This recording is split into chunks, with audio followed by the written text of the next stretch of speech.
Hi, Joel. This is your bike. Uh, my lighting in here isn't very good. I probably apologize for it too much in all the videos I've made.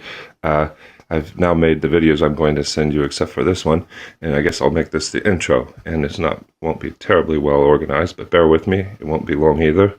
You have a Windsor Knight 2007 Windsor Knight frame. That's a Bikes Direct frame. Bikes Direct is actually a front for a company in Taiwan that builds bikes for a lot of the big names like Fuji and Giant and Trek. And they sell their own bikes under old late great labels like Windsor that they've bought the rights to. Windsor was a 1950s and 60s great British bicycle company.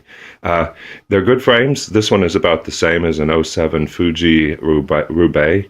Very well respected frame.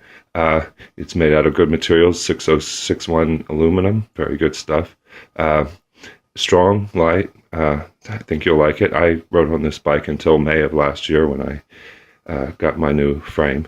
I rode on this frame, I should say, not this bike. Anyhow, you have high-end Shimano shifters. Ultegra, very great, very good stuff. You have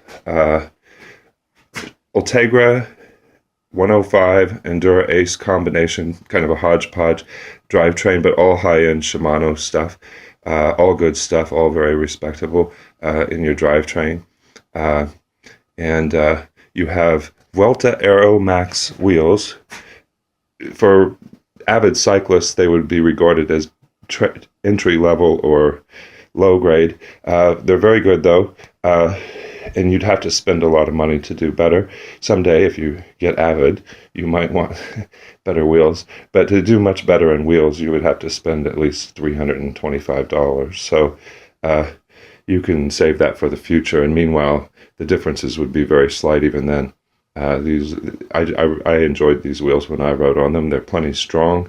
They're fairly responsive. And they came perfectly true, meaning they didn't need any adjustment to spin straight and round. So pretty good stuff. And I've given you Continental Ultra Sport tires.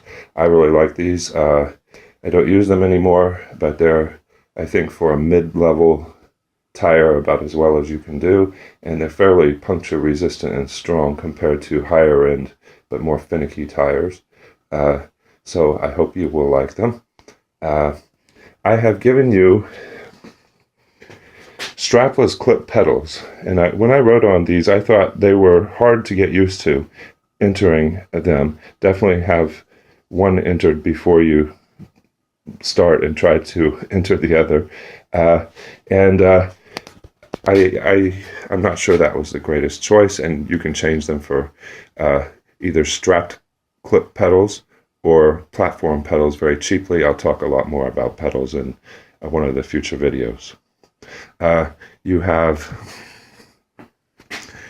this Aliante saddle. I forget the brand name. It's one of the good ones. It's actually a more expensive saddle than I use, and it's a mountain bike cycle, but there's no difference in dimensions between the mountain bike and road one only style. So it might not look like right to a pro, but there's no actual difference. And road bike saddles tend to be fairly narrow like this, and you might think you want a fat, cushier saddle, but you really don't. On long rides, a cushier saddle, the cushion won't matter anymore. The soft cushion won't matter anymore after a while, and you'll just be riding on the shell as opposed to this firmer kind of cushion this has.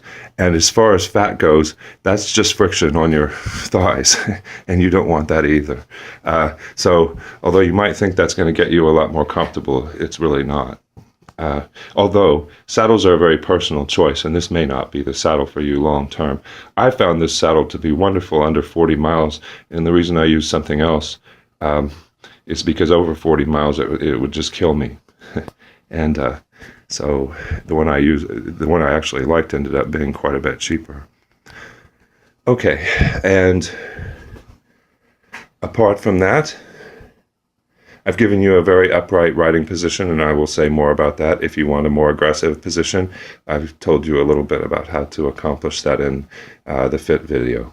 So that's, I guess, basic introduction to your bike.